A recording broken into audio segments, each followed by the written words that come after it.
sine theta equals m plus a half. Essentially, I throw it a half wave out of phase to get the dark spots. I can use a small angle approximation.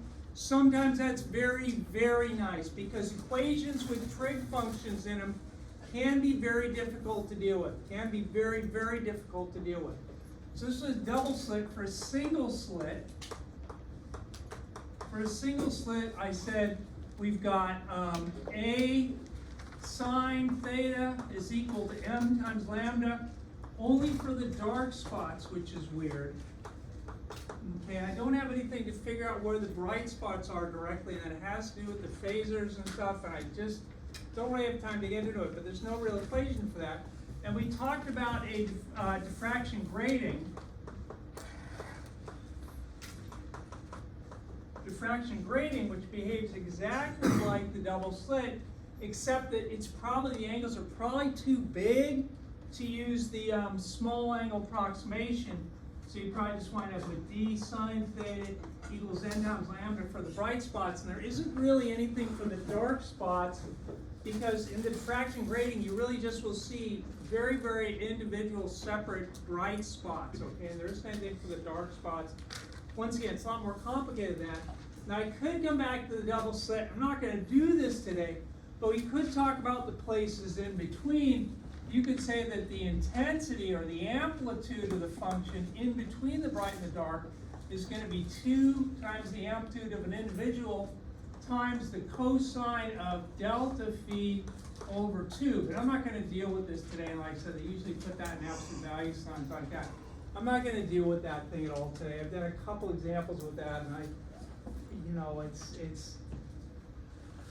it's not something I'd expect you to memorize. I've asked people to do stuff with it sometimes, but it's I don't want to do something else. I want to do something else.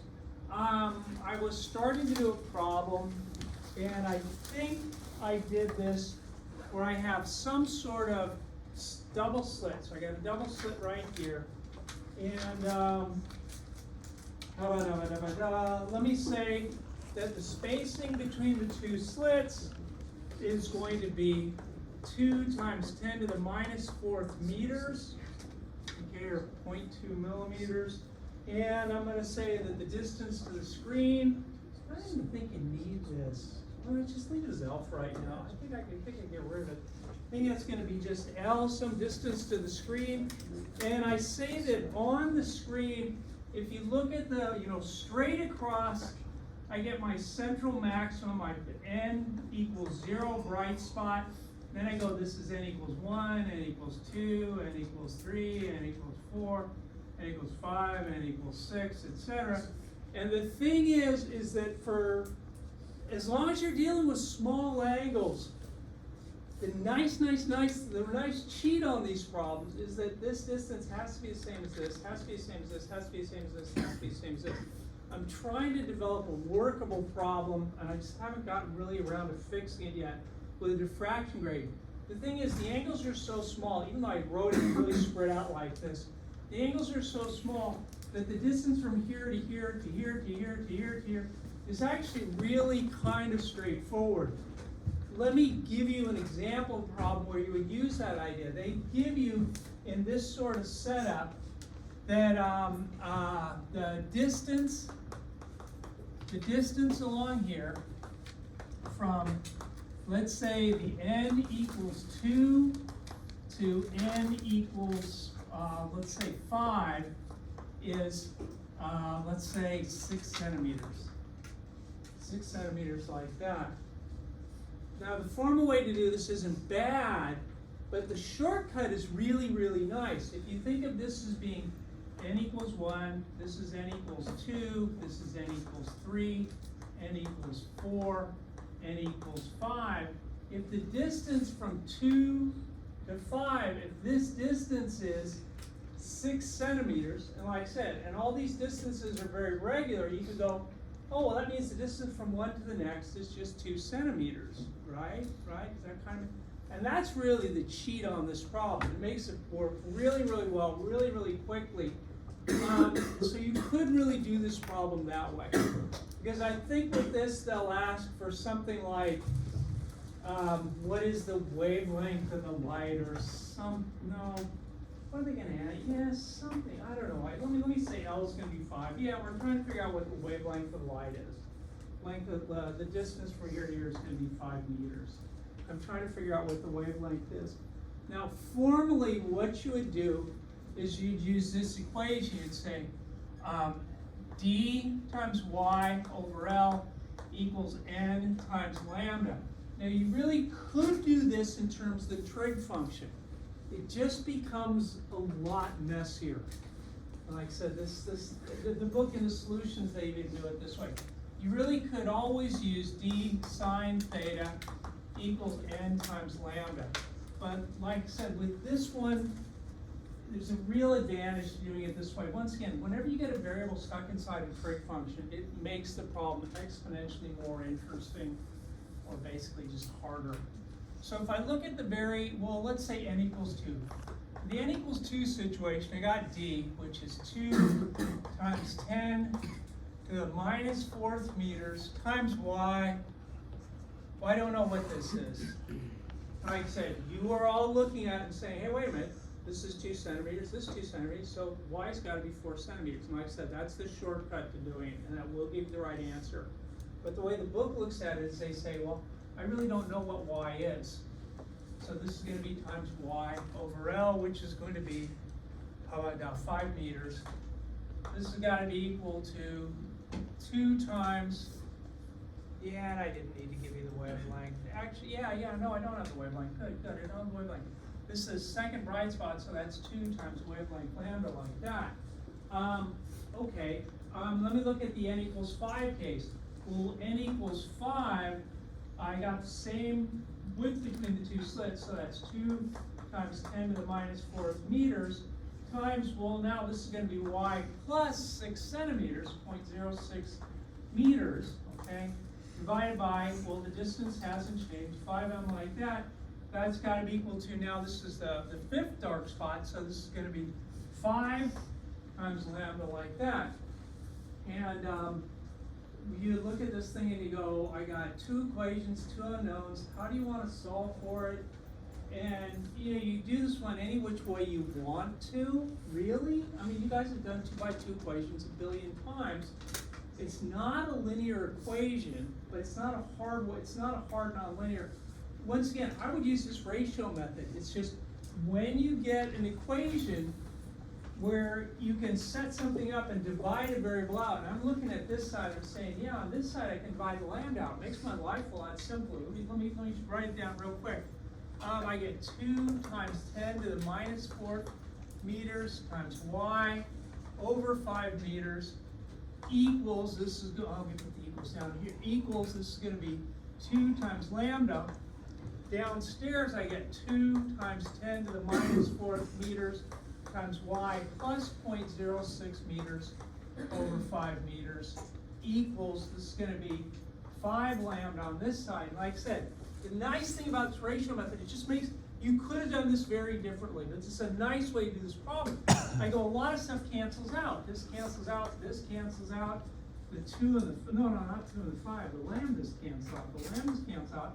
And what I get is I get y over y plus 0.06 meters is equal to 2 over 5 like that. So I should be able to cross multiply and figure out what y is. Now that's not what I wanted. I wanted to figure out what the wavelength is. But once I get y, it should be easy to find the wavelength. Yeah? How do we determine which equation is It won't matter. Either way, you'll get the same. If you reversed it, what you would have gotten is this is y plus 0.06 meters over y equals 5 over 2. And if you cross multiply that, you get the same exact result.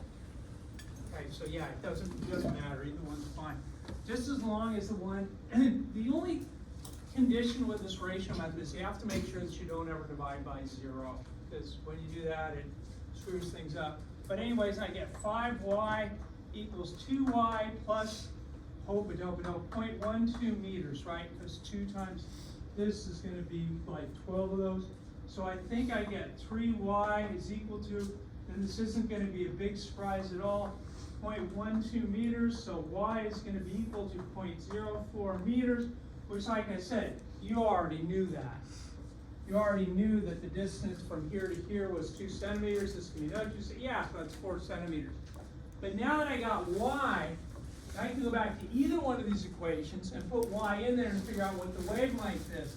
And I said, not the best problem, because you can really, I'm trying to figure out a better way to do a nastier problem with this, but this is fine for right now. You get 2 times 10 to the minus 4th meters, times we figured out y, it's going to be 0.04 meters, 4 centimeters, over 5 meters is equal to 2 times lambda. Then you could solve that for the wavelength. Have poor choice of numbers. You aren't going to get, you get a wavelength of some sort. It's not a visible wavelength. It's not something you could actually see. 2e for negative times 0.04 divided by 5 divided by 2. What do you get? Some like, I mean, what do you do when you type this out? It's some like, is it like 800? Did I do this right? 800 nanometers? Which is like, yeah. Did I type that out right? Is that the right number? No, it's not. It's not. It's 2, 4, times 0.04.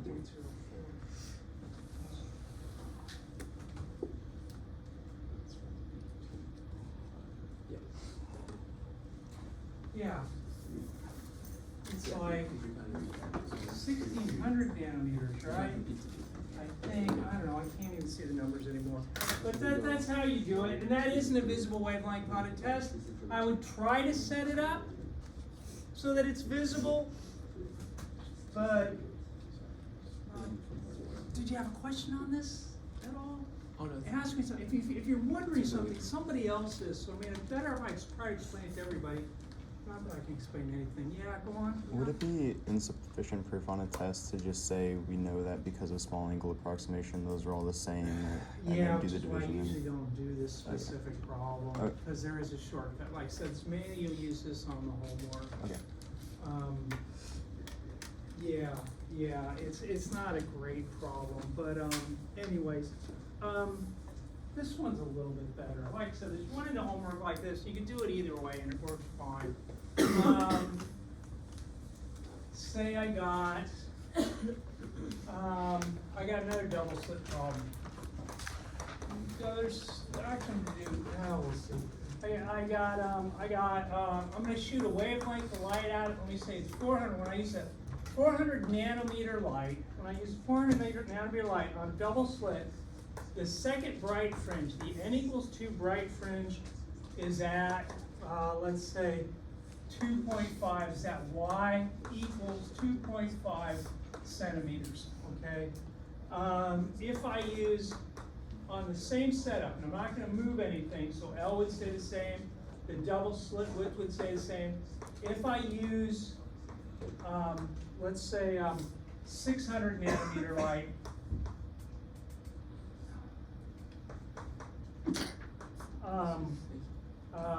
where is the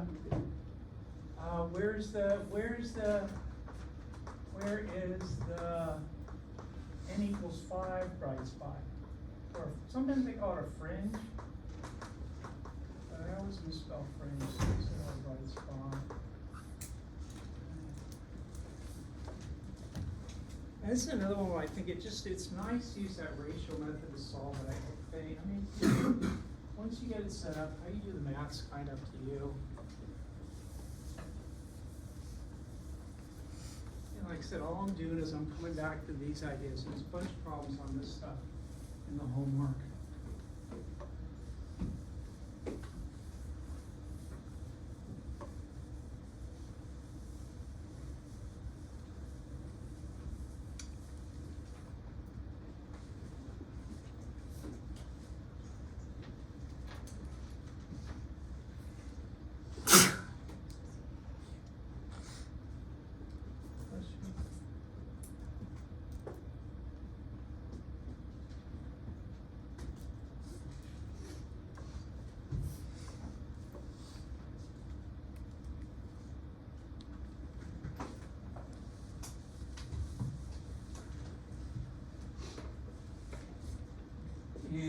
once again, this is a nice problem, because if you look at it, you say, oh, I can't solve this because there are too many unknowns. If I look at the first case, here, let me say this is the 450 nanometer light case, and whatever. I get D, which, well, I don't know what D is. I get D times Y. Well, I do know that Y is going to be 0.025 meters over L. Don't know what L is, but it is the second bright fringe. So this is 2 times wavelength. It's 2 times 450 nanometers. Once again, problem is I got a bunch of unknowns. If I look at the 600 nanometer one, when I shoot 600 nanometer light, I get the same D times Y. I don't know where it goes to. I don't know where that bright spot's going to be over L. Don't know what L is. But I do know that I'm looking for the 5th bright spot, so it's going to be 5 times 600 nanometers. Okay? And once again, you would look at that, you would say, I got 2 equations, there's 3 unknowns, I can't solve it. But sometimes you can solve for parts of an equation when you have too many unknowns, because obviously I have too many unknowns. I can't get D and L at all out of this thing. But I can figure out what Y is. And once again, if I use this ratio method, and the ratio method is really, really nice when you have factors of your variables. If you look at it, you know, these are essentially factors in here. If I look at D times 0.025 meters divided by L over D times Y over L equals, well, 2 times that's going to be what, 900 nanometers, like that, and 5 times this is going to be 3000 nanometers, like that. You go, man, the nice thing about this is I can cancel the D's and the L's out at the top and the bottom, and I get 0.025 meters over Y is equal to, oh, this reduces quite a bit. That's something like 3/10, right? Yeah? No, it does, I think so, 3/10. I think 3/10 like that. So I get, if I cross multiply, I get 0.25 meters equals 3 times Y. So Y in this case is going to be 0.25 meters divided by 3. Really bad to mix a fraction and decimal, but I'm just going to leave it like that. And like I said, I think that's what I was asking for. Where is the n equals 5 bright spot? That's where it's going to be. Like I said, nice problem. But once again, people usually will very often get to this point in the problem. They say, wait a minute, I got 2 equations, but I have 3 unknowns. I can't go anywhere with it. Well, yeah, you can't figure out what D and L are. You can't. But you can get the other unknowns sometimes. That comes out. That's a nice one. Let me do one more of these things. You actually saw this, and I did want to talk about this. This is a combination of 2, and let me kind of draw it first. I'm going to start with a double slit. But keep in mind, when you look at a double slit, you're really looking at a double slit and a single slit. Because when I do a double slit like this, I do have some spacing in between here and here, but also this slit has got a width. It's got to have some sort of physical width. So I'm going to shoot, and actually the wavelength doesn't matter. I'm going to say I'm going to use the wavelength of light 32.8 nanometers. That's the wavelength of light I'm going to be using. And what I'm going to do is I'm going to shoot that through these 2 slits like this. And if you only saw the double slit pattern, if there was no single slit effect, what it would look like is you'd have a little bright spot, and then it'd go like this, up and down, very, very consistently up and down on top and bottom like that. Okay.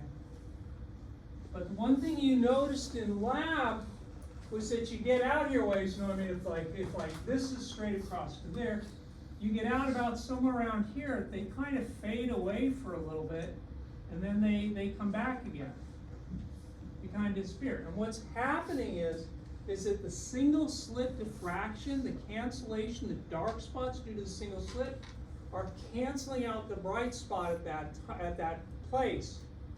What do I want to do with this? Let me give you some of the numbers on this thing. Let me say D for this thing, the spacing between the slits. This is going to be 0.2 millimeters, let me say that A, the width of the slit is gonna be 0.08 millimeters, like that, and, let me, yeah, let me give you the length of the screen. Let me say the length of the screen is 4 meters. That's the distance from here to here. Where is the first spot? You know, basically, where's this spot? Where's the first spot where the single slit diffraction cancels out the double slit positive interference? Where is the first spot, because there's going to be a lot of them. Where's the first spot where the single slit cancels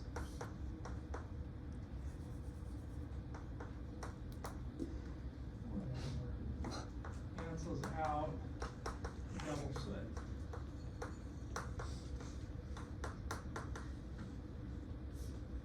Can't be right, whatever.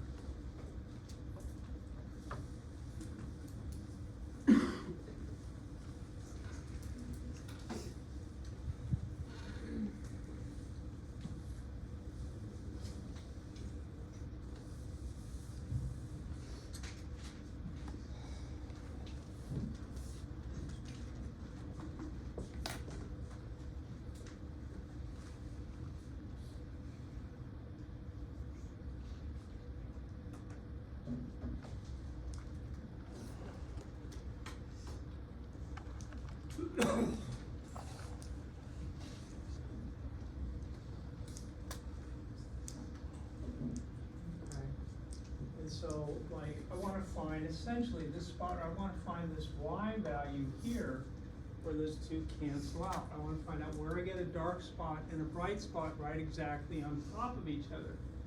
And I say, well, for the bright spots, I have D, which is 0.2 millimeters times y, and I would use a small angle approximation. This problem's a little bit more than interesting if you start dealing with the trig functions in it. dy over L, which is going to be 4 meters, I had to give you that, is going to be equal to, well, that's going to be n times the wavelength, which is going to be 632.8 nanometers, like that. Okay. And if I look at the dark spots, where the dark spots are going to be, remember I used this equation to figure out where the dark spots are going to be. I'm going to say A, which is 0.08 millimeters, and yeah, I'm doing this in terms of millimeters per minute. You'll see why. Times y. Well, wait a minute, I want that dark spot in the same spot. Well, I was really tempted to label this one y1 and y2, but remember, I want them in the same spot. I want where that dark spot overlaps with that bright spot, cancel it out. So the y's are going to be the same. Same distance, 4 meters. This is going to be equal to m times, well, the same wavelength, 632.8 nanometers. Okay, once again, man, how am I going to solve this thing? Once again, I got too many unknowns. I really don't know where the heck this thing's going. This is a tough problem. Because it really winds up being an integer equation problem. And I don't know how much you guys got into this. You probably didn't in high school. It's actually really, in general, it's a very, very tough subject. Things like, 3x plus or minus 7y equals 2. You'd say that's, an easy. But what are the integers x and y that work for this? That's what you'd call kind of an integer equation. You guys could do stuff like this in terms of fractions. It'd be no big deal. But what whole numbers can I put in? What pairs of x and y actually work in something like this? And that's what this is going to turn into. We wouldn't do it. I've done this on the final. It's not going to be too bad. Well, it's tricky. It's not. If I use the ratio method on this thing, I get 0.2 millimeters times y over 4 meters divided by 0.08 millimeters times y over 4 meters equals, this is n times 632.8 nanometers over m times 632.8 nanometers. Once again, a lot of nice stuff cancels out. The 4's cancel out, the y's cancel out, the wavelength cancels out, and I get this final result. I get 0.2 millimeters divided by 0.08 millimeters. It's got to be equal to n over m. It looks kind of bad written like that. This is really 20 divided by 8.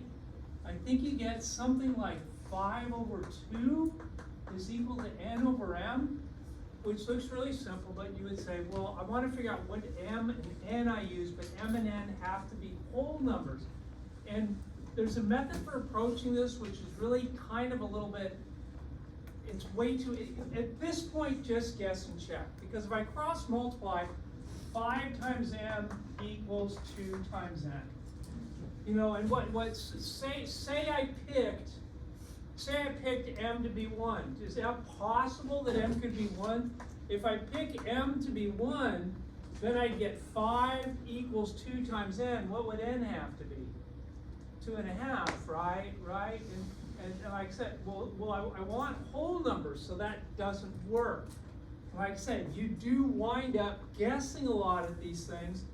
One real nice way to deal with it, especially in this form, is if I put m equals 2n when n is going to be 5, which is not really a general way to solve it, but since we're going to be dealing with, really, it'll be lower prime numbers always, you could say, yeah, if I pick m to be 2 when n is going to be 5, I do get a true statement there. That does work. So that means that where I get this first, and this is about where you saw it. You guys probably saw n equals about, you probably saw the n equals 5 bright pattern with the slits that I told you to use on the lab, but like the 6th one would have been canceled out. This is my 5th bright spot, my 5th bright fringe from the double slit corresponds to the 2nd dark spot from the single slit interference. So if I wanted to figure out, you know, where is the first spot, well, that's when n equals 5. Just put in 5 here, and you could solve for y, right? This is the 5th spot.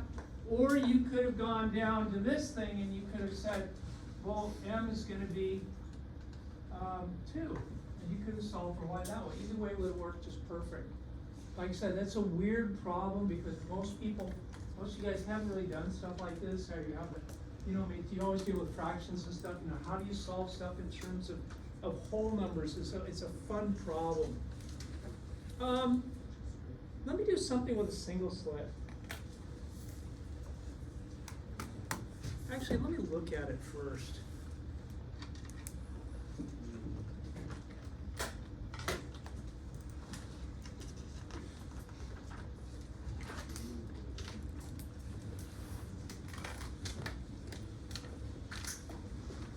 Okay, I got a single slit here, and I'm going to shine a light through it, and you kind of see, you guys' eyes are better than mine, but you can probably see there's that interference pattern.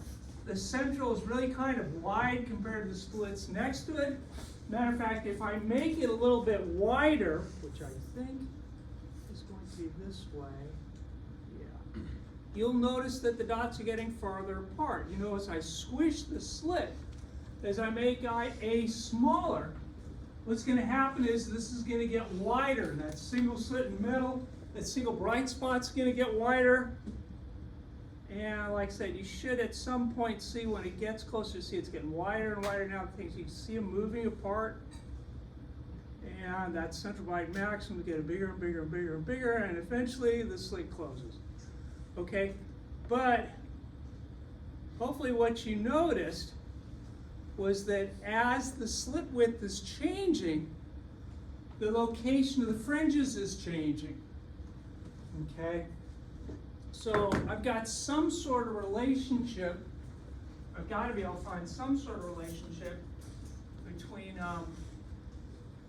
if I go with this thing, if A is changing, well, then the width is gonna change. I'm not gonna do it, I could do it in terms of, I could do this with a sine function. It's not, you just have to do angles, and I usually don't do that, but maybe I'll do, no, I'm not gonna do it, no, it's fine. If I looked at a single slit interference pattern, I get AY over L equals M times lambda. Okay. Now, L stayed the same the whole time, so L is a constant. If I look at one, say, here's my screen over here, I got center of right maximum. As I'm closing this slit, I have this single slit here, as I'm closing the slit, okay, I would say dA dt is going to be something like, well, it's getting smaller, so let's call it minus 0.02 millimeters per second. Okay, so it's closing, right? It's not closing really fast, but it's closing. That's why the negative, it's actually closing. As that's closing, this is going to get wider and wider and wider. So this position, which I would call the y position, it's actually got this spot right here. The dark spot's got a velocity, which you would call dy dt. It's actually moving at some sort of velocity. So I'm going to have some sort of relationship between two variables that are changing. It's actually not bad to deal with. You guys will do this stuff all the time. The book uses it a lot. Whenever you have an equation that relates two or more variables, you can change it into a related rates equation just by taking the derivative of both sides of the equations. I want to do a simple one. I already talked about this in lab a couple times. But it's, say, for example, you're filling up a balloon. You're filling up a balloon.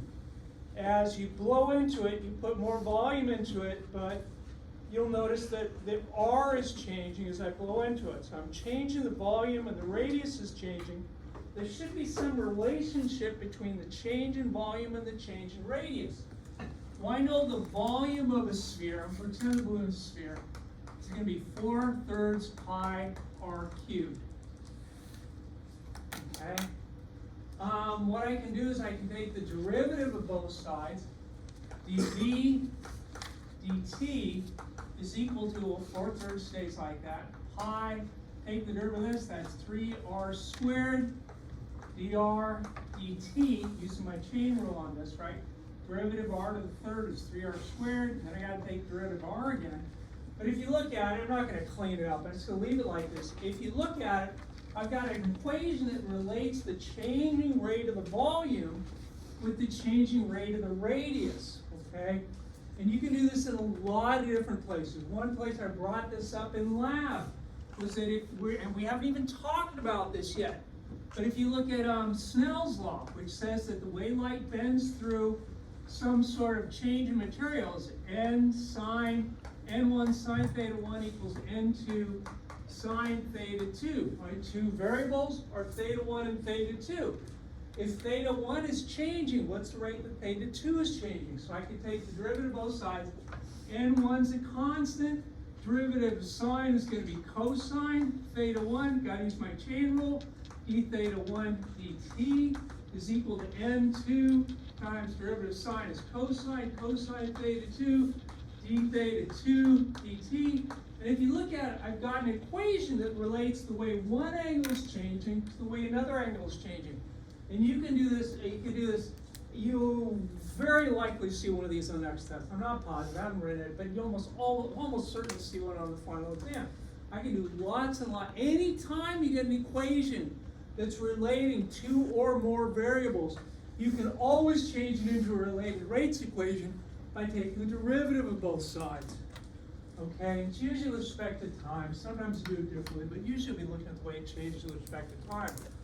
So what I've got is this A is changing. Let me say the distance to the screen is going to be, let's say 4 meters. Let me say that at this instant, at this time,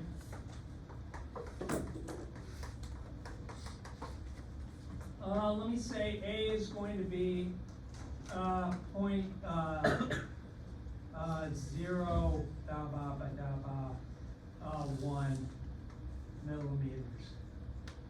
Now let's make it 4.01 at this time, okay, right? Because it's changing, right? It's changing all the time. But at the time that it's a certain width, 0.04 millimeters, it's changing at minus 0.002 millimeters per second.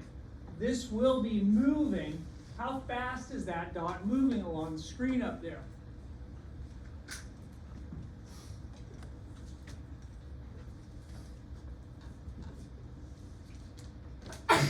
Bless you.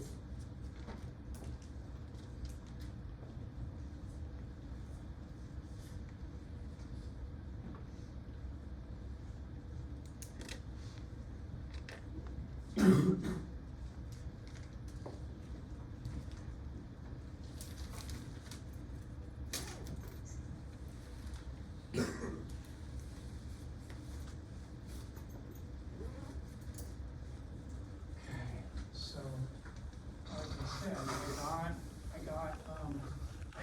said, and I could do this in terms of an angle, but since I'm giving you this length here, you'd say, well, I want to do it in terms of y. So I know that A times y over L is equal to m times lambda for the dark spots. If I take the derivative of both sides, and you could do this a lot of different ways, and it works regardless of how you do the math. What a lot of people do, they say, hey, these are the two variables, people want to put them on different sides. That's legal, it'll work, it's perfect, but I would rather, personally, and this is just me, I just keep these two on this side. I'd say AY equals M, and I'm looking to the first dark spots, that's constant. The wavelength, light doesn't change, that's constant. You could, I mean, you can do all sorts of crazy things with this, but I'm just looking at the slit changing, and that's going to change where this dark spot is. Times L, this stuff's all constants. Take the derivative of this side, I get dA dt times y plus, just use my product rule, A times dy dt equals, well, that's going to be 0, right? Because everything on that side is constant. And like I said, you could do it different. I think this is just as easy. I think it's easier. I don't know. It's just a different way I'm going to do it. Like this, okay? And what I want to find is, I want to find how fast that dot is moving, what dy dt is. So I can say A times dy dt equals minus, put the y in front, y dA dt, like that, or dy dt is equal to minus y over A times dA dt. Okay, so all I got to do is fill it in now. So I go, okay, I got dy dt, which is what I'm trying to find. Dy dt is going to be minus y. Oh man, what's y? And what will always, always, always, always happen in these problems is there'll be something you can't get for this, and you go back to the original equation and figure it out. Because I need to figure out what y is. I need y at this point, and I would say, well, y, if I look at my equation, I get A, which at this point is 0.04 millimeters, times y over L, which is 4. Why did I pick another 4? God dang it. That's going to be equal to its first dark spot times the wavelength. Did I give you a wavelength? Didn't give you a wavelength. Let's just say it's 600 nanometers again. 600 nanometers like that. I do need a wavelength and something like this. So I can figure out what y is, right? I can get a value for y. I can type this thing out. I can get, that's going to be 689 negative times 4 divided by 0.12314 equals, I get y is going to be 0.06 meters, or like 6 centimeters. So this is going to be, dy dt is minus y, which is 0.06 meters, divided by a, which will, a was what? 0.00004 meters times dA dt, and I gave you dA dt was going to be minus, and the minus is significant, this should make sense, .0, that's 1, 2, 3, 1, 2, 2 meters per second, like that. If you look at the units, these meters cancel out. I will get the answer in terms of meters per second. Minus and minus gives me a positive. That makes sense when I'm shrinking the slit. The dark spots are moving farther and farther apart, and you get some sort of value. God knows what, divided by 0.1, 2, 3, 4, 4 times 0.1, 2, 3, 1, 2, 2 equals, and I get dy dt is like 0.003 meters per second, or 3 millimeters per second. Okay, I like that problem. Do a lot of stuff like that. Let me just look real quickly at the other one, just kind of look at this. It's just, it would just be different. I don't have time to do the whole thing. I just have to give you different stuff. Say, for example, I was looking at the angle, and you know that A sine theta is equal to m times lambda for the dark spot. Say I was looking at the first dark spot, and I got a fixed wavelength. If I took the derivative of this thing, I'd get dA dt times the sine of theta, plus this is going to be A times derivative of sine is going to be cosine, right? Right?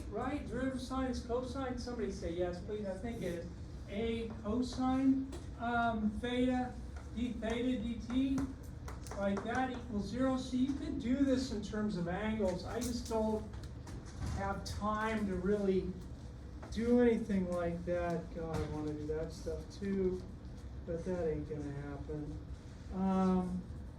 Yeah, no, yeah, great, wonderful.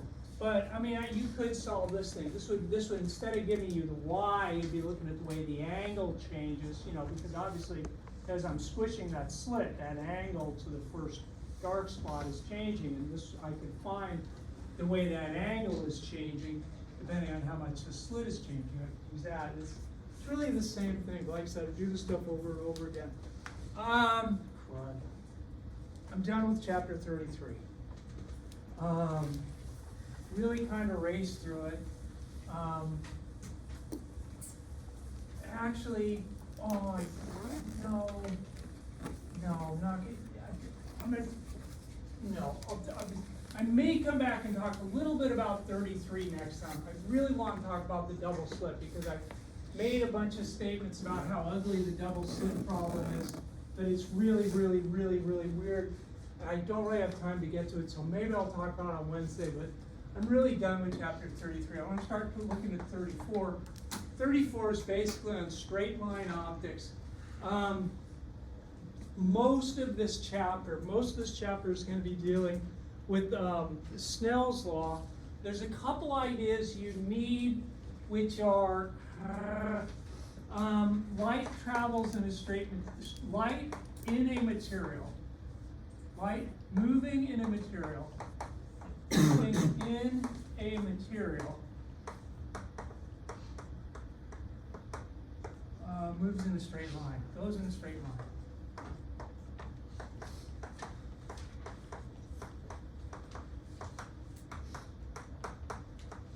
That's not really true, but we'll worry about that later. When light hits the material, it can do a couple of things. If I have, say, this is one material down here, and this is another material up here. This is like a piece of glass or plastic or something like that, and this is just the air. When light comes down to it, remember light's a wave, but I don't have to keep drawing as a wave like this. When light comes down and hits it, it can do a bunch of things. It can bounce off, it can reflect, so it can deal with reflection, or it can reflect like that. It can go through here, it can actually refract. We will talk about refraction, that's the core of this whole section is dealing with refraction. It can also be absorbed. Exactly how much of each it does is a real nasty probability problem that we're not going to get into.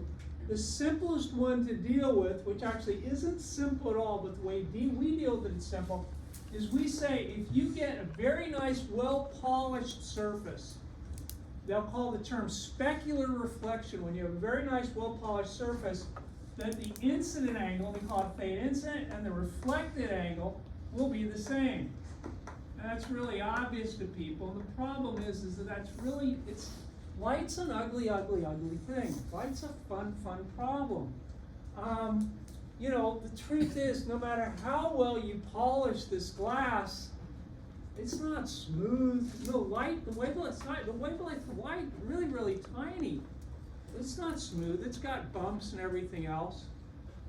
If I did this experiment and I had a real polish as best as I possibly could, and it actually really doesn't matter. It's polished as best I could.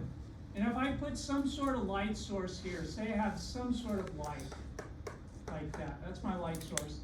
And I'm going to put a detector over here. I'm going to put some sort of detector that will catch the light, some sort of detector, and I'm going to put a little blocker in between, so the light won't travel directly from here to there.